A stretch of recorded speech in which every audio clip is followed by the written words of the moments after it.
হাজার হাজার ওয়াজ মাহফিল নিষিদ্ধ করা হয়েছে। কেন জানেন? এটার মূল কারণ হলো জাতি যদি কোরআন বোঝে ওদেরকে জুতা বেটা করবে। এই জন্য বিবেকটাকে সঠিক রেখে যেই অন্যায় করুক না কেন, আমার সন্তান চাঁদাবাজি করতে গেছে, পিটায়া সোজা করতে হবে। এক মাঘে শীত যায় না, জালিম কখনো টিকসই হতে পারে না। ক্ষমার অযোগ্য কিছু কুলাঙ্গার আমার দেশেও আছে না নাই? আউযু বিল্লাহি মিনাশ শাইতানির রাজীম। বিসমিল্লাহির রাহমানির রাহিম। ইন্নাল্লাহা ওয়া মালাইকাতাহু ইউসাল্লুনা আলান নবী ইয়া আইয়ুহাল্লাযীনা আমানু সাল্লু আলাইহি ওয়া সাল্লিমু তাসলিমা। اللهم صل على محمد وعلى آل محمد كما صليت على إبراهيم وعلى آل إبراهيم إنك حميد مجيد. اللهم بارك على محمد وعلى آل محمد كما باركت على إبراهيم وعلى آل إبراهيم إنك حميد مجيد.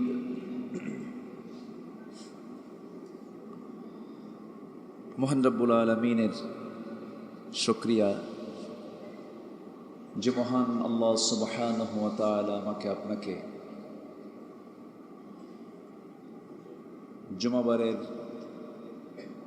জুমার দিনের গুরুত্বপূর্ণ হুকুম ইদা নুদিয়া লিস-সালাতি মিন ইয়াউমিল জুমআহ ফাসআউ ইলা যিকরিল্লাহ, সেই জিকিরের জন্য, আল্লাহকে স্মরণ করার জন্য আল্লাহর নির্দিষ্ট হুকুম যে জুমার নামে, যে দিনের নামে আল্লাহ তাআলা একটা সূরা পর্যন্ত নাজিল করেছেন, সূরাতুল জুমআহ। এত বরকতময় দিন এটা।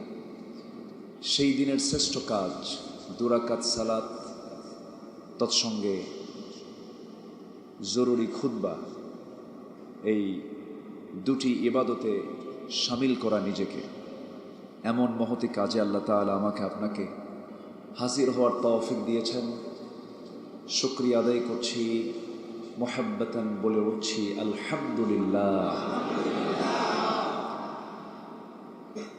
দরুদ পড়ছি সরওয়ারে কায়নাত রাহমাতুল লিল আলামিন, সর্বকালের সর্বযুগের সর্বশ্রেষ্ঠ মহামানব, রাহমাতে আলম, রসুল আকরাম জনাবে মুহাম্মদুর রাসূলুল্লাহ সাল্লাল্লাহু আলাইহি ওয়াসাল্লাম। সম্মানিত উপস্থিতি, আল্লাহ তাআলার পক্ষ থেকে 12টা মাস আল্লাহ তাআলা আমাকে দিয়েছেন। ইসনা আশার, এটা কোরআনের কিন্তু পরিভাষা। এই 12 মাসের তৃতীয় মাস হচ্ছে একটি স্মৃতিময় মাস, মুহররম, সফর, এরপরে কি রবিউল আউয়াল মাস। আজকে সম্ভবত 9 তারিখ। এটি একটি স্মৃতিময় মাস। এ মাসেই জন্ম নিয়েছেন এবং ওফাত, মৃত্যুবরণ করেছেন পৃথিবীর সেরা মানুষ, যাকে আল্লাহ তাআলা উসওয়ায়ে হাসানা করেছেন, উত্তম আদর্শের বাস্তব নমুনা করেছেন। আল্লাহ তাআলা তার শানে বলে দিয়েছেন, লাকাদ কানা লাকুম ফি রাসূলিল্লাহি উসওয়াতুন হাসানা। তিনি এই মাসেই জন্ম নিয়েছিলেন, এই মাসেই তার ইন্তেকাল হয়েছিল। আমরা জন্মদিনকে নিয়ে আমরা বাড়াবাড়ি করব না। জন্মদিন এটা নিয়ে আমরা বাড়াবাড়ি করতে গেলেই ফিতনা, করতে গেলেই মতনৈক্য, ইখতিলাফ, বিভিন্ন কিছু। কিন্তু তার সিরাতের চর্চা করার দরকার আছে না নাই? তাহলে আমাদের জন্মদিনের চর্চা না করে আমাদের চর্চা করতে হবে কিসের? সিরাতের গুণ, তার গুণ নিয়ে চর্চা করতে হবে। আমাকে যারা শোনেন, আমাকে যারা নিয়মিত আমার এই ভাঙ্গাচোড়া লেকচার যারা মানে ফলো করেন, আমি এড়িয়ে চলি। এখানে কিন্তু অনেক ফিতনা সৃষ্টি করার মতো কথা আমি বলতে পারতাম, কিন্তু এটা উচিত না। ইন্নামাল মুমিনুনা ইখওয়া ফাসলিহু বাইনা আখওয়াইকুম। তোমরা ইসলাহ করো, সংশোধন করো। যেখানে যে কাজ, যে ভূমিকা আপনার ভিতরে বিচ্ছিন্নতা, একটা উচ্ছৃঙ্খল পরিবেশ, বিশৃঙ্খল পরিবেশ, ফিতনা, আল ফিতনাতু আশাদ্দু মিনাল কতল, যে ফিতনাকে আল্লাহ তাআলা হত্যার চেয়ে জঘন্য বলেছেন, এমন কোন আচরণ একজন ঈমানদারের দ্বারা প্রকাশ পেতে পারে না। সম্মানিত ভাইয়েরা, তো যেহেতু আমাদের উসওয়ায়ে হাসানা, উত্তম আদর্শের বাস্তব নমুনা আল্লাহ তাআলা একজনকে বানিয়েছেন আমার আপনার জন্য, তিনি হচ্ছেন মুহাম্মদুর রাসূলুল্লাহ সাল্লাল্লাহু আলাইহি ওয়াসাল্লাম। কিন্তু প্রশ্ন হলো, রাসূলকে কেউ কেউ একটা পার্টে মানতে চান, ধর্মীয় নেতা নো ম্যাটার, কিন্তু উনি যে রাষ্ট্রীয় নেতা ছিলেন, ওনার দ্বারা যে দেশ শাসন হয়েছে, ওনার দ্বারা যে ডাকাতের বিচার হয়েছে,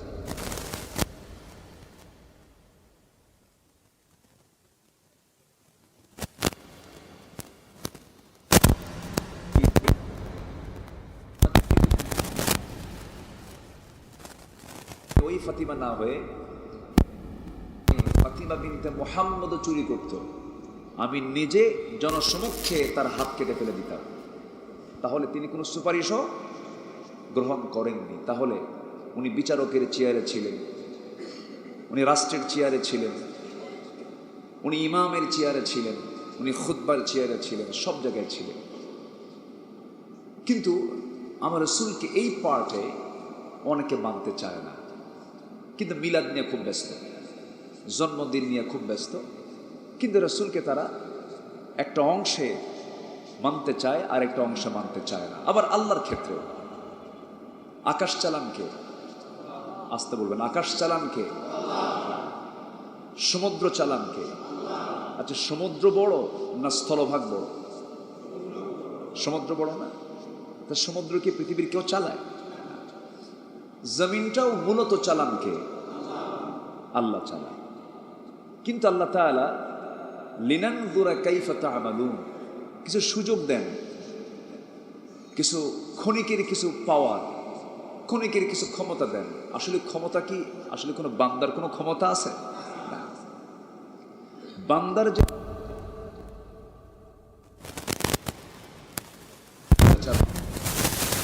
ঠিক কিনা, বান্দার যে ক্ষমতা নাই, হয়নি,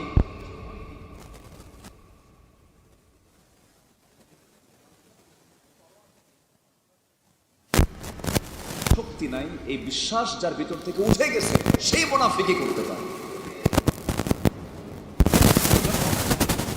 আমি বিশ্বাসের জায়গাটা অটুট করতে হবে, এটা নাম হলো ঈমান, এটা নাম হলো বিশ্বাসের জায়গা। যারা মানে জান্নাত পেতে চান, জান্নাতে যাবে দু শ্রেণীর লোক না এক শ্রেণীর লোক? বলেন তো, কয় শ্রেণী যাবে জান্নাতে? এক শ্রেণী। আচ্ছা, একটা কথা বলি, রাগ করবেন না, আপনারা আমার খুব কাছের মানুষ, কাছের জন। ইয়াওমা নাদউ কুল্লা উনাসিন বিইমামিহিম, কিয়ামতের দিন প্রত্যেক ব্যক্তিকে তার নেতা সহ ডাকা হবে। তো আমি এই জায়গায় 13-14 বছর হয়ে গেছে এখানে নামাজ পড়াই। অন্তত নামাজের নেতা তো এটা কি আপনাকে অমান্য করতেছেন নাকি? আপনি যদি ইমাম রুকুতে গেছে, আপনি যদি ইমামের রুকুর আগে যদি রুকুতে যান, নামাজ হবে? হবে। এটাই হচ্ছে আনুগত্য। আমি যে কথাটা ইঙ্গিত করতে চাচ্ছি, জান্নাতে যাবে হলো এক শ্রেণীর মানুষ, যারা ইমানদার। যারা কি বলেন তো? ইমানদার। নিরপেক্ষ কোনো লোক জান্নাত পাবে না। যে একটু মনোযোগ দিয়ে আমরা কথাগুলো শুনি, মাঝখানে আবার হাতের কাজটাও করি। একটু চাদর যাচ্ছে, আমরা দান করব, আল্লাহকে দেব। জোরে বলি ইনশা আল্লাহ, আর জোরে বলি ইনশা আল্লাহ। তো আমি খুব গুরুত্বপূর্ণ একটা কথা বলছি, একটু এই আর্টিকেলটা একটু মনে রাখবেন সবাই। খুব দিল থেকে ভাবতে হবে কথাগুলো। এগুলো মূল জায়গা তো, জান্নাত এবং জাহান্নাম স্পর্শকাতর কথা। কিন্তু ঘুরে ফিরি আমরা যেটাই করি না কেন, আমাদের গন্তব্য কিন্তু যে কোনো দুই জায়গায়, একটা জান্নাত আর একটা কোথায়? জাহান্নাম। তো আমরা কোথায় যেতে চাই? বলেন কোথায় যেতে চাই আমরা? তো জান্নাতে যাবে কি বিভিন্ন শ্রেণী না এক শ্রেণী? কারা বলেন? কারা বলেন? কিন্তু আমাদের সমাজে কিছু লোক আছে যারা বলে আমি নিরপেক্ষ। আমি কি নিরপেক্ষ, আমার কোনো পক্ষ নাই। আচ্ছা, জান্নাতে কি পক্ষ ছাড়া জান্নাত পাওয়া সম্ভব? ইমানদার কি একটা পক্ষ না? আস্তে ইমানদার কি একটা পক্ষ না? পক্ষ। তাহলে জান্নাত পাবে নিরপেক্ষ মানুষ না পক্ষের মানুষ? পক্ষের মানুষ। সে পক্ষটা হতে হবে কার পক্ষ? আস্তে কার পক্ষ? আল্লাহ। আলা ইন্না হিজবাল্লাহ, নিঃসন্দেহে আল্লাহর পক্ষ, আল্লাহর দলটাই বিজয়ী। আল্লাহর দলটাই বিজয়ী। তাহলে আল্লাহও পক্ষের কথা বলছেন, আল্লাহর দলের কথা বলছেন। হিজবুন মানে পার্টি। সূরা মায়েদা পড়বেন, একদম আল্লাহ তাআলা ক্লিয়ার করেছেন সূরাতুল মায়েদার 55 নম্বর আয়াত, আলা ইন্না হিজবাল্লাহি হুমুল গালিবুন। সাবধান, আল্লাহর পক্ষটাই বিজয়ী, আল্লাহর দলটাই বিজয়ী। তাহলে জান্নাত যেতে হলে পক্ষের দরকার আছে না নাই? তাহলে আমরা কি নিরপেক্ষ হব না পক্ষের থাকবো? কার পক্ষে?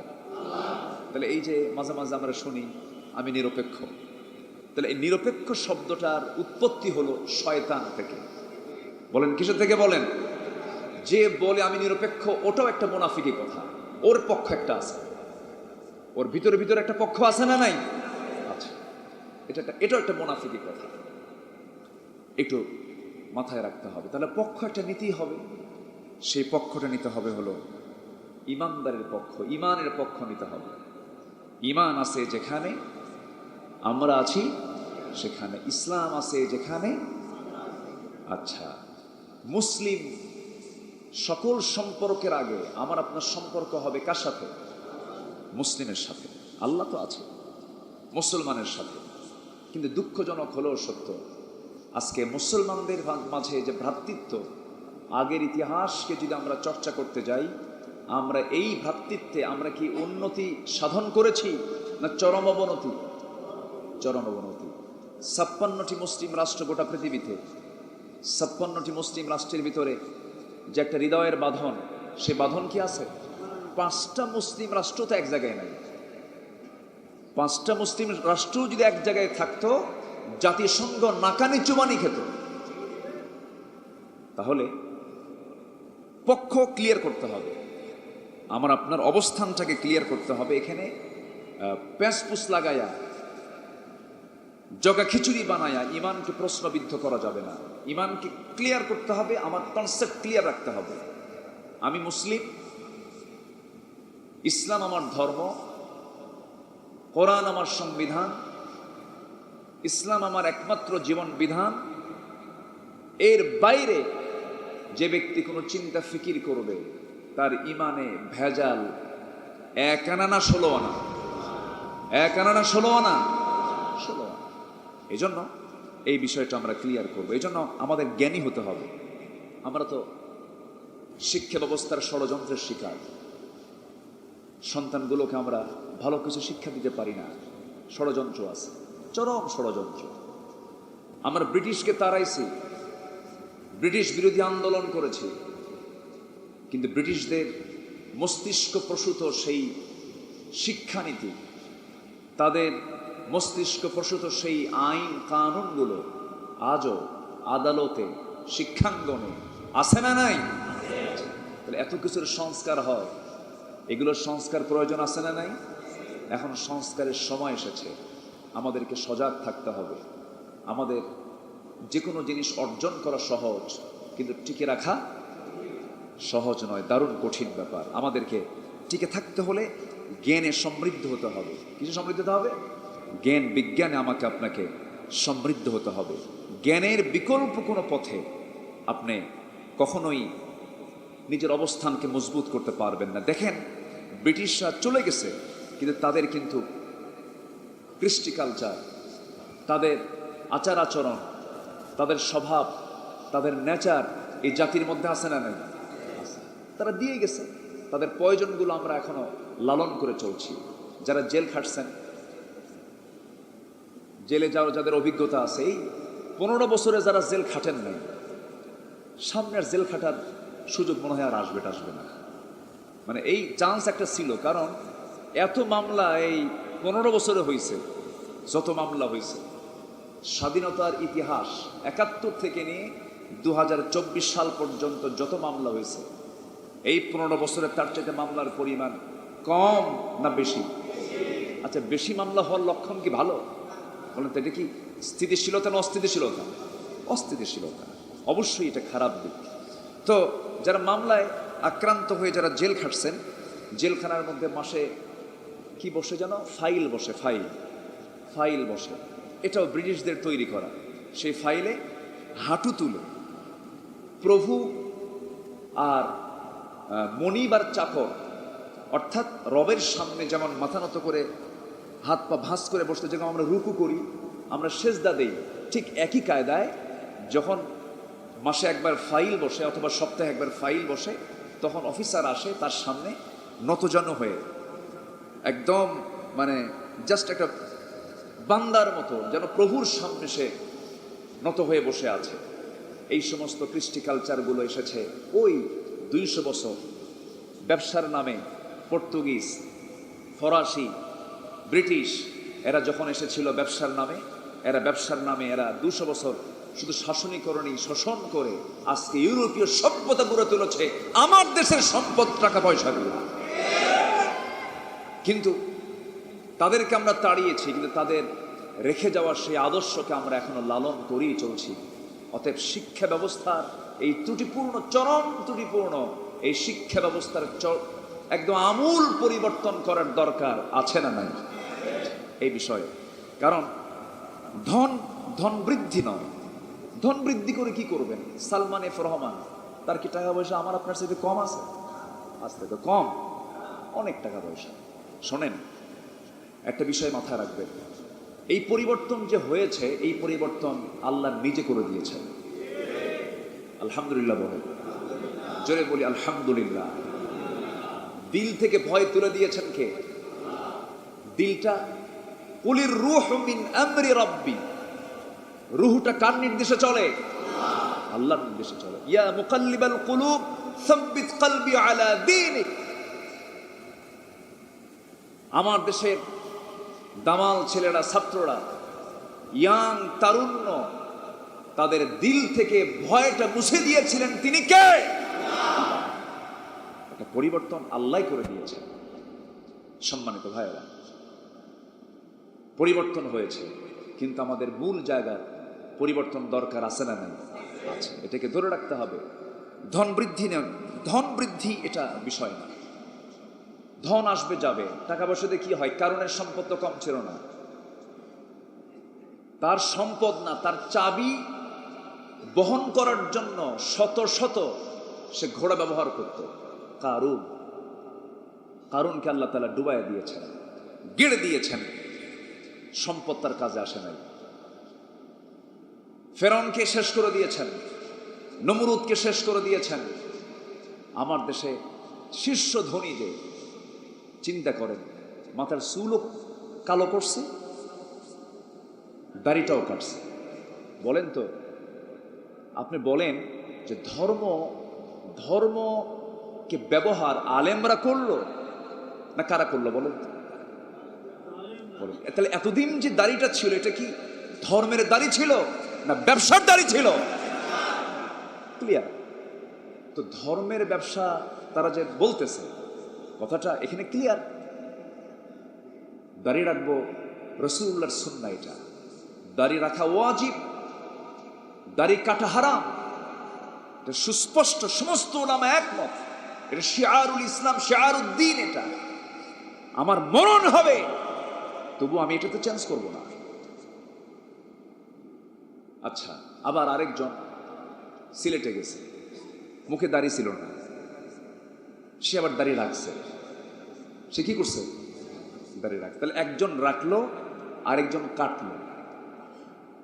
তাহলে এটা কি ধর্ম? আস্তে, এটা কি ধর্ম? আমার এটা রাখতে হবে কার সুন্নাহ? নবীর সুন্নাহ। বলেন কার সুন্নাহ? বলেন তো কার সুন্নাহ? এটা কার স্টাইল? নবীকে মোহাব্বত করে আমি দাঁড়িয়ে রেখেছি, আমি কাটবো, রাখবো। এটা ধর্ম নয়, এটা দ্বীন নয়, এটা সুন্নাহ নয়, এটা ভণ্ডামি, এটা প্রতারণা, এটা শয়তানি। হাজার হাজার কোটি টাকার মালিক কোথায়? ওই গ্রুপ এত টাকার মালিক, আমাকে বাড়াতে হবে, বাড়াইছে। ধন বৃদ্ধি নয়, জ্ঞান বৃদ্ধি করতে হবে। কি বৃদ্ধি করতে হবে? জ্ঞান বৃদ্ধি করতে হবে। ধন বৃদ্ধির মধ্যে কোনো বরকত নেই, অবৈধভাবে। হ্যাঁ, বৈধভাবে যদি হয় কোনো আপত্তি, কোনো সমস্যা। কারণ 7 জন জান্নাতের সংবাদ পেয়েছেন, 10 জন সাহাবী জান্নাতের সংবাদ পেয়েছেন, 7 জনই ছিলেন মিলিয়নার, বিলিয়নার। তারা কোটি কোটি টাকার মালিক ছিলেন। সাইয়েদনা ওসমান রাদিয়াল্লাহু তাআলা কোটি কোটি টাকার মালিক ছিলেন। সম্পদ কমে নাই, শুধু বাড়ছেই। কিন্তু উনি কি লুটপাট করছেন? লুটপাট করেছেন? তাহলে জ্ঞান বৃদ্ধির চেষ্টা করতে হবে। সম্পদ আপনি পাহারা দিবেন, কিন্তু জ্ঞান বৃদ্ধি করবেন। জ্ঞান আপনাকে পাহারা দিয়ে জান্নাতে নিয়ে চলে যাবে। এই জন্য জ্ঞান বৃদ্ধির দরকার। সেই জ্ঞান হচ্ছে মানুষের তৈরি করা জ্ঞান না আল্লাহর দেওয়া জ্ঞান? বলেন কার দেওয়া জ্ঞান? আল্লামাল কোরআন। আল্লামা কে শিখিয়েছেন? কোরআন কে শিখিয়েছেন? এটা শিখলে কোনো লস নেই, আমরা শিখে নেব। আমাদের সিলেবাস আল্লাহ তাআলা একটা দিয়েছেন, আল্লাহর ফ্যাকাল্টি একটা, আল্লাহর এডুকেশন, আল্লাহর যে এডুকেশন মেথড, যেটা শিক্ষা পদ্ধতি, যেটা উনি আমাদের জন্য সিলেবাস একটাই দিয়েছেন, তার নাম কি? কোরআন। এক সিলেবাসের দিকে আমরা ফিরে আসি। হয়তো বাবা বলেন আপনি কি হাদিস মানেন না? আবার ভুল বুঝেন না, মিডিয়েট যুক্ত। হাদিস হলো কোরআনের ব্যাখ্যা। হাদিস কি? কোরআনের ব্যাখ্যা, এক্সপ্লেইন অফ দি হলি কোরআন। হাদিস, কোরআন হচ্ছে মূল। তাহলে আমার আপনার ভালো হওয়ার জন্য 1000 কিতাব দরকার না একটা কিতাব দরকার? কয়টা কিতাব দরকার বলেন? একটা কিতাব দরকার। সেই কিতাবকে আমরা মেনে চলবো সব জায়গায়। জোরে বলি ইনশাআল্লাহ, জোরে বলি ইনশাআল্লাহ। আল্লাহ কবুল করুন, জোরে বলি আমিন। শিক্ষার এত দৈন্য দশা, রাজনীতির বিশ্লেষণ করে হলো হিরো আলমরা। চিন্তা করেন, মানে শিক্ষার দৈন্য দশা, মানে শিক্ষাটা এত নিচে নেমেছে, এটা এত ভয়ঙ্কর রূপ নিয়েছে। জাতীয় সঙ্গীত নাকি বানাইছে একটা হিরো আলম। পাগলামি না বলেন তো? কেন হচ্ছে? এর মূল কারণ হলো মূল শিক্ষা থেকে, মূল জ্ঞানের পাওয়ার থেকে জাতি বঞ্চিত। এই জন্য এই সমস্ত উল্লুক ভাল্লুক সমাজে পয়দা হয়েছে। এই জন্য মূল শিক্ষার দিকে আমরা ফিরে আসবো। জোরে বলি ইনশাআল্লাহ। হিংসাত্মক মনোভাব দূর করতে হবে। পদ্মা সেতু নির্মাণ হয়েছিল, এটা ভালো, জাতির জন্য অনেক বড় অর্জন, বলি আলহামদুলিল্লাহ। টুক করে ফেলে দেওয়া দরকার, এটা তো কোনো কথা না। টুক করে ফেলে দেব, পদ্মা সেতু হয়েছে কিনা এটা বলা ঠিক না। সেই টুক করে ফেলে দেওয়া লোকটাকে কিন্তু আল্লাহ তাআলা আবার বসায় দিয়েছে। বসায় দেয় নাই? বসায় দিছে কিনা বলেন? এই জন্য কারো অস্তিত্বে হানা দেওয়ার আগে বারবার ভাবতে হবে ক্ষমতার মালিক কিন্তু কেউ না। কে? ক্ষমতার মালিক কে? আন্নাল কুওয়াতু লিল্লাহি জামিআ। টুক করে ফেলে দেব, চট করে দেশে আসব, কাছাকাছি আছি, বহু কথা। সম্মানিত ভাইয়েরা, সকল প্ল্যান কার? ওয়া মাকারু ওয়া মাকার আল্লাহ, আল্লাহু খায়রুল মাকিরিন। সকল কৌশল, যত কৌশল আমরা করি, সকল কৌশলের পিছনে একটা বিশাল মহাকৌশলতা কাজ করে। তিনি হচ্ছেন আকাশের মালিক, জমিনের মালিক আমার। জোরে বলেন, জোরে বলেন, কে? যার আল্লাহ আছে তার কোনো ভয় নাই। সম্মানিত ভাইয়েরা, সম্মানিত বন্ধুগণ, অনেকে হয়তো আমার বক্তৃতা শুনে অনেকে মনক্ষুণ্ণ হচ্ছেন কিনা জানি না। এটা এমন একটা জায়গা, এই জায়গায় আমার রাসূল যখন খুতবা দিতেন তার চোখ লাল হতো। আচ্ছা, চোখ লাল হয় কি নরম কথায় না গরম কথায়? বলেন তো। আল খুতবাতুন নারিয়া, রাসূল যখন কথা বলতেন লাঠি নিতেন। কি নিতেন? লাঠি ব্যবহার করেছেন। লাঠি নিয়ে 7 দিনের ঘটে যাওয়া সব কথা জুমার খুতবা উপস্থাপন করতেন। 7 দিনের জমানো সব কথা কি করতেন? উপস্থাপন করতেন। কোনো কথা একটাও বাদ দিতেন না, সব বলে দিতেন।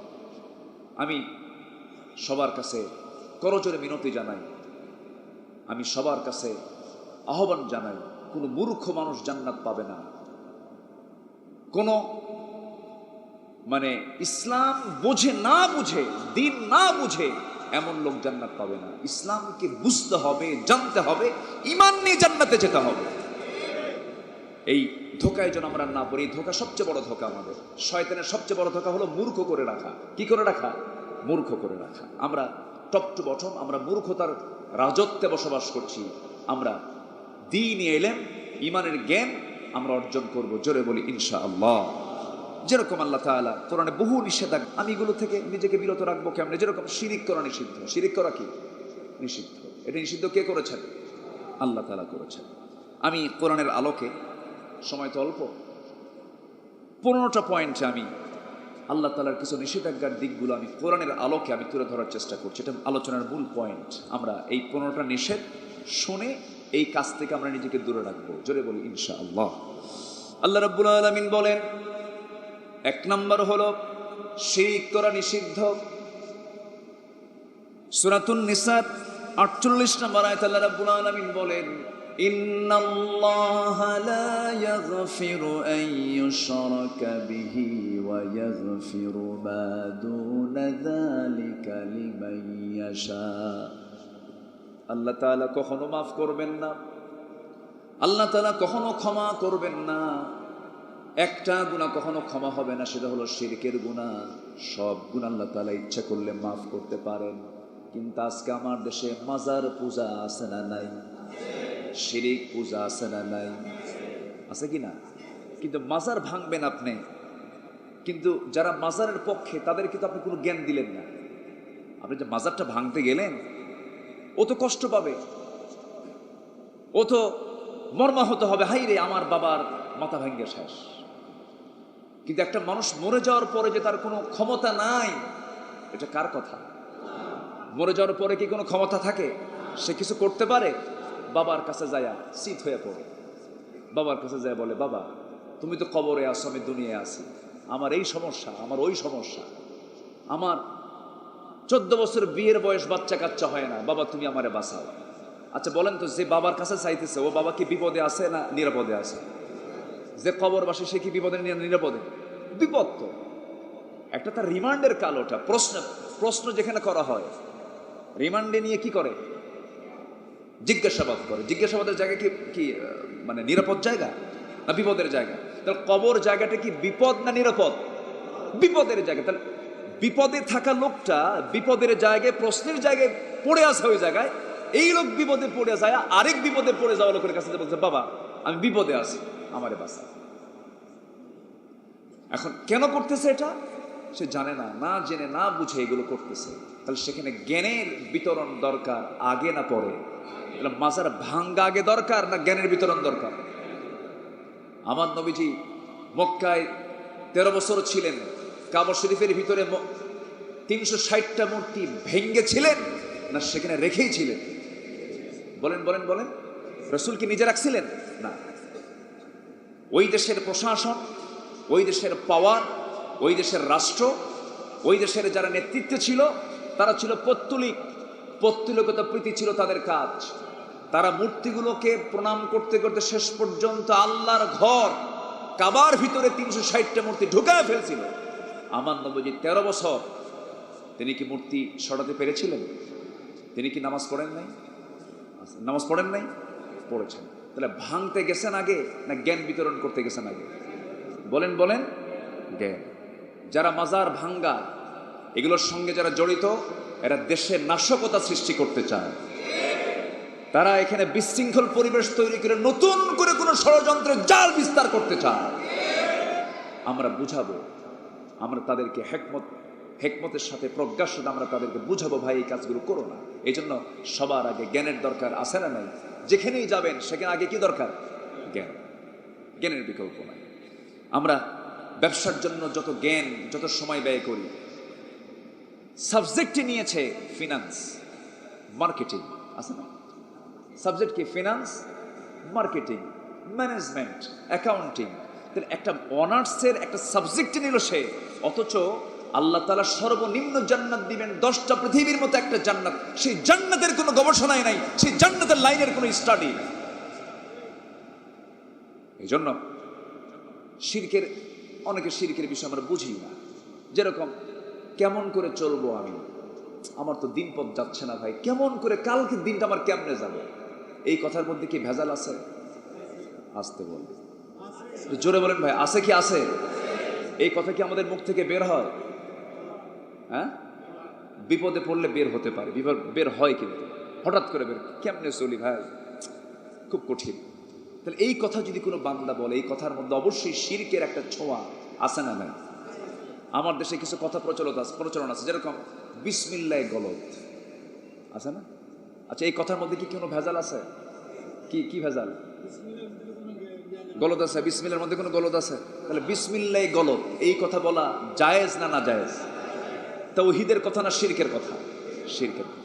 এরকম করে আপনি যদি চালনা দিয়ে চালতে থাকেন, অসংখ্য শিরকের দ্বারা আমরা আচ্ছাদিত হয়ে আছি। চিন্তা চেতনায়, কর্মে, কথায়, বিভিন্ন জায়গায় আমরা শিরক অহরহ করে ফেলতেছি।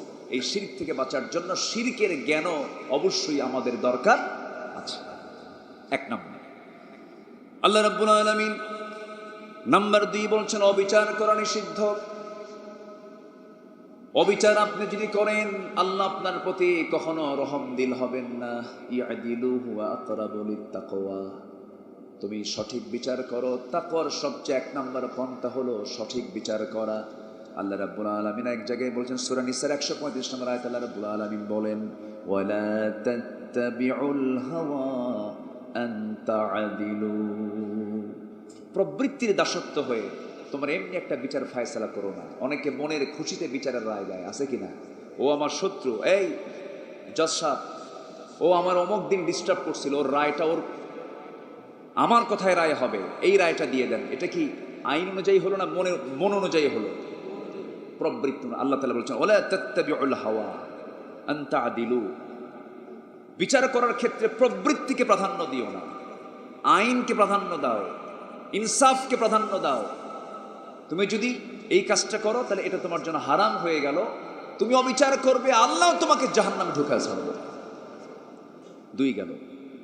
নাম্বার 3 হলো মানব জীবনে চলতে গিয়ে আমরা অহরহ এই সমস্ত গুনাহগুলো করে ফেলি। এমন পাপ কাজ, যে পাপ কাজটা জেনার চেয়েও মারাত্মক। জেনা করলে যে গুনাহ হয়, জেনার শাস্তি হলো তাকে দুনিয়া থেকে বিদায় করে দেওয়া, কতল করে দেওয়া। আল্লাহ রাব্বুল আলামিন সেই ভয়ঙ্কর গুনার ব্যাপারে সূরাতুল হুজরাতের মধ্যে আল্লাহ রাব্বুল আলামিন বলছেন, ওয়ালা ইয়াগতাব বা'দুকুম বা'দা, তোমরা একে অপরের তোমরা কখনো গীবতের কাজ করবা না, গীবত চর্চা করবা না। আমরা তো কেউ গীবত করি না, হ্যাঁ? আমরা কেউ গীবত করি? গীবতটা কাকে বলে? গীবত তো অনেকে বুঝি না। কারো অনুপস্থিতিতে তারই অপছন্দনীয় কথা কারোর সামনে বলে বেড়ানো, এটাকে কি বলে? গীবত বলে। যেরকম আবার কিছু কিছু অপরাধ আছে যেটা ধরেন ইসলামের বিরুদ্ধে, জুলুমের পক্ষে, জাতীয় কিছু কিছু বিষয় আছে যেগুলো বিপর্যয় আনতে পারে, সেগুলোকে আবার প্রকাশ করে দেওয়া, এটা হচ্ছে অন্যের বিরুদ্ধে প্রতিবাদ। এটা কিসের বিরুদ্ধে প্রতিবাদ?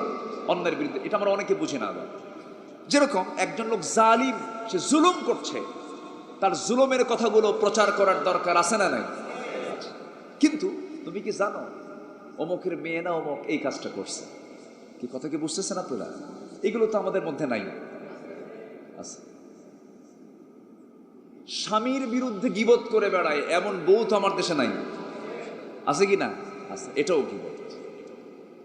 এই গীবতের গুনাহ হচ্ছে আল গীবাতু আশাদ্দু মিনাজ জিনা। গীবতটা হলো জিনার চেয়েও মারাত্মক গুনাহ। তাহলে এই গীবত চর্চার ফলাফল কি? কিয়ামতের দিন কিছু কিছু বান্দা গিয়ে হাসরের ময়দানে গিয়ে দেখবে তার আমলনামায় তার ল্যাপটপ সহ ওপেন করবে। আবার ভাবেন না যে আল্লাহ তাআলা ল্যাপটপই দেবে। জাস্ট আমি এক্সাম্পল বলছি। ইকরা কিতাবাকা কাফা বিনাফসিকা আল ইয়াওমা আলাইকা হাসিবা। বান্দা তার আমলনামা দেখবে, দেখে বলবে আল্লাহ আমার তো এত বছর তাহাজ্জুদ ছিল, আমার এত কোটি টাকা আমার সাদগা ছিল, দান ছিল, আমার দান, আমার সাদগা, আমার তাহাজ্জুদ, আমার জিকির আজকার একটাও তো আমার আমলনামায় দেখি না, এগুলো গেল কোথায়? তখন আল্লাহ বলবেন তোমার আমলনামা ঠিকই আছে, তুমি সলিমুদ্দি, তো তোমার আমলনামা চলে গেছে কলিমুদ্দির আমলনামা। কেন? তুমি কলিমুদ্দির বিরুদ্ধে গীবত করছিলে।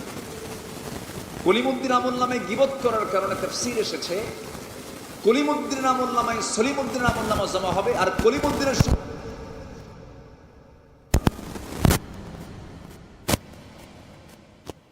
তাহলে যে গীবত করে, যার ব্যাপারে গীবত হয়, এখানে বিপদে কে? যে গীবত করে সে বিপদে, আর যে গীবত মানে যার ব্যাপারে গীবত করা হচ্ছে সে কি? সে ভাগ্যবান। এই তো ফাইন একটা কথা বলছে, সে ভাগ্যবান। কেন বিপদে পড়বে? সে নিরাপদে, কারণ তার সোয়াবগুলো যার গীবত করা হচ্ছে তার আমলনামায় জমা হয়ে যাচ্ছে। অতএব তার উচিত মাঝে মাঝে যে গীবত করে মিষ্টির প্যাকেট একটা নিয়ে তার বাড়িতে গিয়ে উপস্থিত হয়ে বলতে, ভাই আমার খুব উপকার করতেছেন, কেন? আপনি আমার অমুক গীবতটা করছেন, আমার আমলনামে আপনার সবগুলো, এই জন্য 2 কেজি মিষ্টি দিয়ে গেল। কি কথা কি বুঝতেছেন আপনারা? তাহলে গীবতের কথা শুনলে আমাদের রাগ করার কথা না খুশি হওয়ার কথা? বলেন তো, খুশি হওয়ার কথা। তুই গীবত করতেছিস, কর, তোর বাড়িতে আরো মিষ্টি প্রয়োজনে পাঠাবো, যা। আল্লাহ তাআলা গীবত চর্চা থেকে আমাদেরকে হেফাজত করুন। তাহলে সারাদিন কথা বেশি বলবো না কম বলবো? আমরা কম বললে কম গীবত হবে, বেশি বললে বেশি গীবত হবে। জিহবার বিশ্রাম যে ব্যক্তি যত বেশি নিতে পারবে সে তত নিরাপদ, তার ঈমান তত হেফাজতে থাকবে। বলি আলহামদুলিল্লাহ। নাম্বার 4 হলো মিথ্যা রটনা করে, এটাকে বুহতান বলা হয়। এই সমস্ত আচরণগুলো সমাজ থেকে যতক্ষণ পর্যন্ত না যাবে, এর মধ্যে সবচেয়ে বড় একটা ভূমিকা আজকে পালন করছে ফেসবুক। মানে সবাই সাংবাদিক না, তো সাংঘাতিক।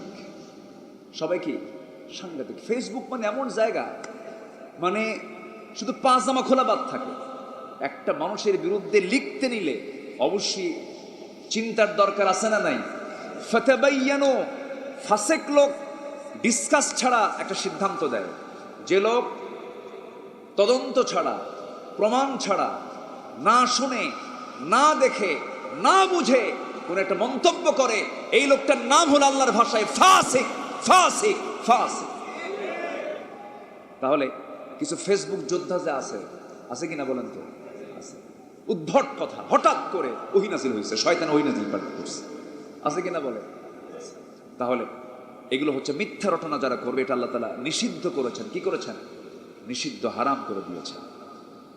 আল্লাহ রাব্বুল আলামিন বলেন, ইন্নামা ইয়াফতারিল কাযিবাল্লাযীনা লা ইউমিনুনা বিআয়াতিল্লাহ ওয়া উলাইকা হুমুল কাযিবুন।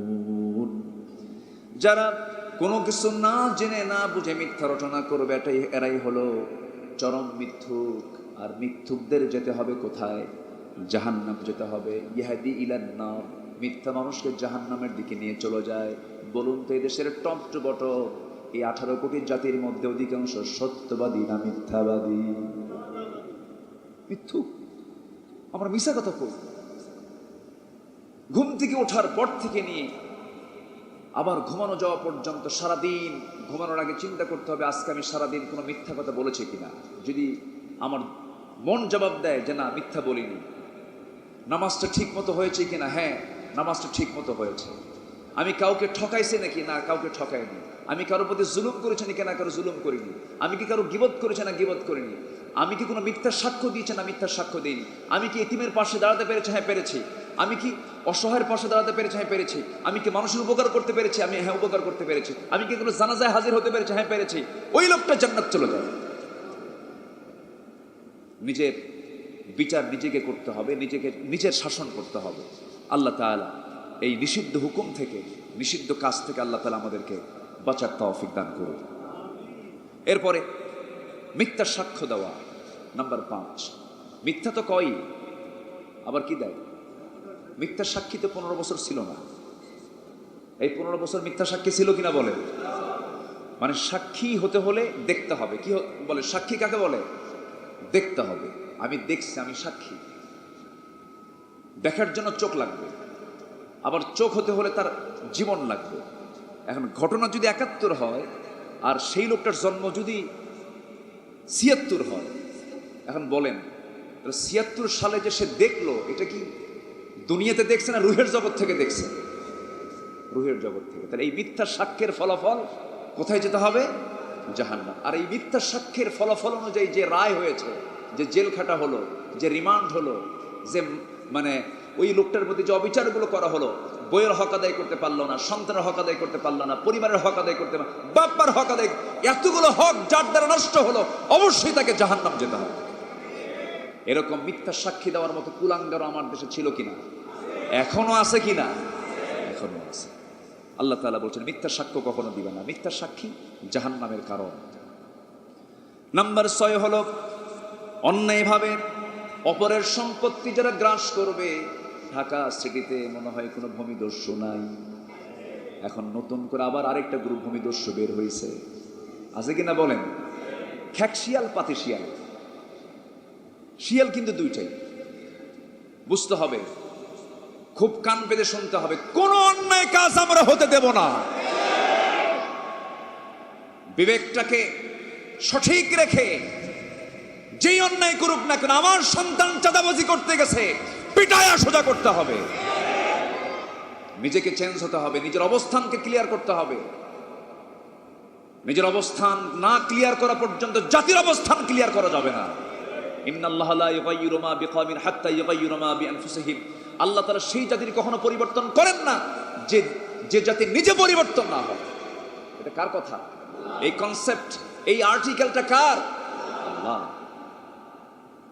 চাঁদাবাজি করতে আসবে, সম্মিলিতভাবে প্রত্যেকটা মোড়ে মোড়ে একটা গোষ্ঠী তৈরি করে ফেলবেন, যাদের কাজ হবে ওয়ালতাকুম মিনকুম উম্মাতুন ইয়াদউনা ইলাল খায়র ইয়া'মুরুনা বিল মা'রুফ ওয়া ইয়ানহাউনা আনিল মুনকার। সৎ কাজের আদেশ দেবে, অসৎ কাজের বাধা প্রদান করবে। কোন সৎ কাজ নিজেও করবে না, কাউকে করতে দেবে। আমি 1971 সাল দেখিনি, জন্মই তো হয় নাই, দেখবো কেমন। 2013 সালে রাজশাহীর বাগমারা মাহফিল। আমাকে ওসি সাহেব ফোন দিয়ে বলে, হুজুর আপনার মাহফিল আসা যাবে না কেন? আপনি রাজাকার। আমি কি রাজাকার? এই যে মিথ্যাচারগুলো, এই যে অনুমান আন্দাজের এই আচরণগুলো, আল্লাহ কি শোনেন না? এগুলো আল্লাহ কি শোনেন না? নামাজ পড়তে কি পৃথিবীর কারো অনুমতি নেওয়া জায়েজ? বলেন, নামাজ পড়তে নিয়ে পৃথিবীর কারো অনুমতি নেওয়া জায়েজ? কোরআন আলোচনা হবে, তাফসীর মাহফিল হবে, শত শত নয় হাজার হাজার ওয়াজ মাহফিল নিষিদ্ধ করা হয়েছে। কেন জানেন? এটার মূল কারণ হলো জাতি যদি কোরআন বোঝে ওদেরকে জুতা বেটা করবে, এই জন্য মাহফিল করতে দেয়নি। আমাকে মাহফিল শেষে অসংখ্য মাহফিল, অনেক মাহফিল শেষে একটা শুধু ঘটনা বলিনি তো, আর আমি তো কথা বলতে পারিনি। 2018 সাল খুলনার একটা মাহফিল, না হলো সামনে 50,000 মানুষ। মাহফিল শেষ হলো, সব চলে গেল। ডিবির একটা টিম এসে বললো, হুজুর একটু চলেন, এসপি সাহেব আপনার সঙ্গে একটু কথা বলবো। তো বললাম, আমি কেন যাব? আমি বাড়ি চলে যাবো। কেন? আপনাকে যেতে হবে। টোটাল সাদা ড্রেস পরে প্রায় 20-25 জন একটা সাদা মাইক্রোবাস করে তুলে আমাকে নিয়ে চলে গেল। এখন বলেন তো সেই মুহূর্তটা, সেই উৎকণ্ঠা, সেই টেনশনটা কি হতে পারে বলেন তো? মানুষ তো ভাবলাম মনে হয় আমার আজকের এই মুহূর্তটা আমার জীবনের শেষ মুহূর্ত। আমি শুধু তসবিহ জপতেছি, জিকির আজগার করতেছি। একটানা প্রায় 72 ঘন্টার মতো আমাকে একটা রুমে রাখা হলো। বিভিন্ন প্রশ্ন করা হলো, বিভিন্ন প্রশ্ন মানে আমাকে জর্জরিত করা হলো। আমাকে সামনে দাঁড়িয়ে অফিসার নিচে বসে থেকে আমাকে বলতেছে আরেকজনকে লক্ষ্য করে, এই ধরনের হুজুরদেরকে পাটা ফ্যানের সঙ্গে ঝুলায় রেখে পিটানো দরকার। আপনি চিন্তা, আমি এলেম শূন্য মানুষ, কিন্তু এটার নাম কি স্বাধীনতা? এটার নাম কি স্বাধীনতা? কোরআন সুন্নাহ কথা বলা যদি অপরাধ হয়, ওরাই সবচাইতে বড় অপরাধী। আমরা সুদের বিরুদ্ধে কথা বলবো না? আমরা হলমার্ক কেলেঙ্কারির বিরুদ্ধে কথা বলবো না? ভূমিদস্যুর বিরুদ্ধে কথা বলবো না? আমরা অবশ্যই বলবো। এই কথাগুলো, এই অন্যায়ের বিরুদ্ধে কথা বলেছি, আমাদেরকে শুনিয়ে দিয়েছে ঝুলাইয়া পেটানো দরকার। সেদিন এক ডিআইজি মহোদয় আমাকে ফোন দিয়েছেন। ফোন দিয়ে বলছে, হুজুর একটু খেয়াল করেন। আমারে ফোন দিয়ে বলে, হুজুর একটু খেয়াল করেন, একটু নজর রাখেন। কথা কি বুঝতেছেন আপনারা? কথা কি বোঝা যায়? এক মাঘে শীত যায় না, জালিম কখনো টিকসই হতে পারে না, কখনো টিকসই হতে পারে না। ক্ষমতার মিসইউজ করবো না আমরা কখনো। আমার নবীজি মক্কা থেকে বিতাড়িত হয়েছেন। নবীজি আমাদের মডেল তো, রসুলের সিরাতের মাস তো। রসুল মক্কা থেকে যখন বিদায় নিয়েছেন, দিনের আলোতে না রাতের আধারে,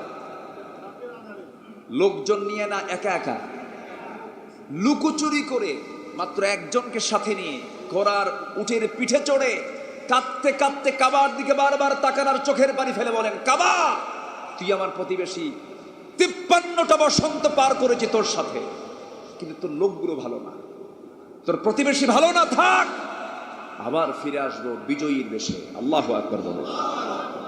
আমার নবীজি রক্তাক্ত হয়েছেন, মার খেয়েছেন, জুলুম সহ্য করেছেন। রাতের আধারে বিশ্ব নবীর মতো মানুষ নিজের প্রাণ বাঁচানোর জন্য, একামতে দ্বীনের জন্য জাবালে সূরে গিয়ে আশ্রয় নিলেন। দক্ষিণ দিকে চললেন, মদিনা হলো উত্তর, দক্ষিণ দিকে গিয়ে দুর্গম সেই একটা পাহাড়ি অঞ্চলের সেই পাহাড়ের গুহার মধ্যে গিয়ে আশ্রয় নিলেন। 3 দিন 3 রাত, কোনো খাবার নাই, কিচ্ছু নাই। এই যে ত্যাগ স্বীকার করেছেন, এত কষ্ট দিয়েছে সেই কুরাইশরা। মক্কায় থেকে মদিনায় চলে গেলেন, চুক্তি হলো, হুদায়বিয়ার চুক্তি হলো, মক্কার কোনো কুরাইশ মদিনায় গেলে পরে তাদেরকে ফেরত দেবে, মদিনার কোনো মুসলমান যদি মক্কায় যায় তাদেরকে ফেরত দেওয়া হবে না। এই যে বৈষম্য আচরণ করার পরেও আমার রাসূল যখন মক্কা বিজয় করেছেন, আমার নবীজির প্রিয় সাহাবী আবু বকর শহীদ, কি বলে, আমির হামজা শহীদ হয়েছেন, তার চাচা। তারপরে তার প্রিয় সাহাবী অনেকগুলোকে এই মক্কার কুরাইশরা দুনিয়া থেকে বিদায় করে যে শহীদ করে দিয়েছে। এত কিছুর পরেও আমার নবী যেদিন মক্কায় ঢুকলেন, আমার নবী মক্কায় ঢুকে ত্রাস সৃষ্টি করেছেন না নিরাপত্তা দিয়েছেন? কি দিয়েছেন বলেন?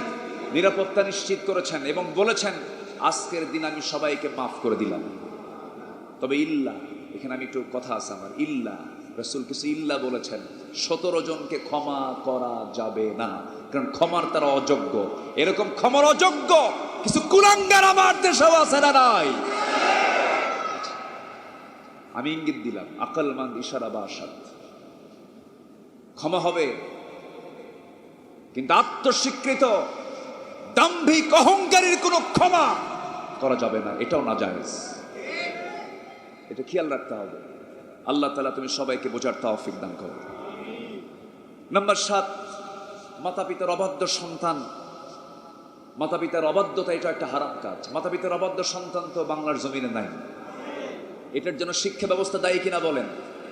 শিক্ষা ব্যবস্থা দায়ী। শিক্ষার জন্যই সন্তানগুলো মাতা পিতার অবাধ্য হয়ে যায়, শিক্ষা পায় নাই। তো আমরা শিক্ষা দিতে পারিনি তাদেরকে, আমরা কোরআন তাদের হাতে তুলে দিতে পারি না। এই জন্য আমাদেরও ব্যর্থতা, ব্যক্তিগত, পারিবারিক, সামাজিক, রাষ্ট্রীয় ব্যর্থতাও আছে না নাই? আচ্ছা, নাম্বার 8 হলো সুদ। সুদ ওয়াজ করে বন্ধ হবে না আইন করে বন্ধ হবে বলেন? আমি 1000 বছর যদি এখানে কথা বলি সুদ বন্ধ হবে? বন্ধ হবে না। এটা কি করে বন্ধ করতে হবে? আইন করে বন্ধ করে। আল্লাহ তাআলা সুদকে হারাম করেছেন। সুদের জায়গায় স্থান পাবে হলো যাকাত। কি পাবে বলেন তো? যাকাত। যাকাত আসবে, সুদ চলে যাবে, সুদ আর থাকতে পারবে না। আলো যখন চলে আসে আধার থাকে? আধার থাকে না। নাম্বার 9 হলো এতিমের সম্পদ ভক্ষণ করা। নাম্বার 10 হলো পরনিন্দা করা। নাম্বার 11 হলো মিথ্যা প্রতারণামূলক প্রতিজ্ঞা করা, অপব্যয় করা, এগুলো নিষিদ্ধ। নাম্বার 13 হচ্ছে অন্যের প্রাইভেসি লঙ্ঘন করা। অন্যের প্রাইভেসিতে ব্যক্তিগত মুআমালাত, ধরেন আরেকজনের মোবাইল আপনি না বলেই ধরে ফেললেন, এটা কি? এটা প্রাইভেসি লঙ্ঘন, এটা ইসলাম নাজায়েজ বলেছে। এমন কি আপনার বাড়িতে আপনি ঢুকতে যাবেন, সে ঢুকতে গেলে অনুমতির দরকার আছে না নাই? আপনি বাড়িতে ঢুকবেন, আপনার বউকে আগে ইনফর্ম করবেন আমি অমুক জায়গা থেকে আসতেছি, তুমি থাকো। চোরের মতো ঢোকে অনেকে আছে, দেখি তোমার বউ কি করে, আছে না এরকম? আছে না? আছে কিনা বলেন? আচ্ছা, ওর আমল নামা নিয়ে আল্লাহর সামনে সে হাজির হবে, আপনি চোরের মতো করবেন কেন? আল্লাহ তাআলা বলছেন কোথাও যদি তুমি তোমার বাড়িতে ঢুকতে নিল অতুসাল্লিমু আলা আহলিহা, সালাম দিয়ে ঢুকো। ওর যদি কোনো শয়তানি, ওর যদি কোনো দুষ্টামি থাকে, এটা প্রকাশ করে দিবেন কে? আল্লাহ প্রকাশ করে দিবেন। এটা প্রাইভেসি লঙ্ঘন, ঠিক না। নাম্বার 14 হলো মুমিনগণ একে অপরকে ঠাট্টা বিদ্রুপ করবে না, হেয় প্রতিপন্ন করা, মানে আন্ডার এস্টিমেট করা, একটা ফকিরকে দেখলে অবজ্ঞা করা। ফকির কি আল্লাহর বান্দা না? আবার বিশেষ ব্যক্তিকে খুব সম্মান করে, সম্মানের ঠেলায় সেজদা পর্যন্ত দিয়ে দেয়, আছে কিনা বলেন? আছে। এগুলো করা যাবে না, এগুলোকে আল্লাহ তাআলা নিষিদ্ধ করে দিয়েছেন। নাম্বার 15 হলো একে অপরকে মিথ্যাপবাদ দেওয়া নিষিদ্ধ। মিথ্যাপবাদ এটা চাপায় দেয় অনেকেই। এই 15টা নিষিদ্ধ কাজ থেকে আল্লাহ তাআলা আমাদেরকে হেফাজত করুন। রাসূলের সিরাত আমাদের জীবনে লালন করার তৌফিক দান করুন। আল্লাহ তাআলা আমাদের সবার জীবনের মানবীয় দোষাবলী এগুলোকে বর্জনের মধ্য দিয়ে মানবীয় গুণাবলী অর্জন করার তৌফিক দান করুন। উদার চিত্ততা তৈরি করুন। আল্লাহ উদার চিত্ততা তৈরি করে দেন। জোরে বলি আল্লাহুম্মা আমিন। আমাদের হৃদয়কে আল্লাহর নূরে, দ্বীনের নূরে আল্লাহ তাআলা আলোকিত করে দেন। আল্লাহ তাআলা আমাদের হেদায়েতকে যেন লা তুজিগ কুলুবানা বা'দা ইদ হাদাইতানা, হেদায়েতের পর যেন আল্লাহ তাআলা আমাদের নফসকে, আমাদের অন্তরকে যেন বক্র না বানায় দেন। জোরে বলি আল্লাহুম্মা আমিন। এই আশাবাদ কামনা করছি। তবে আজকে আমি দিল থেকে কিছু কথা বলেছি, মনক্ষুণ্ণ হননি তো কেউ?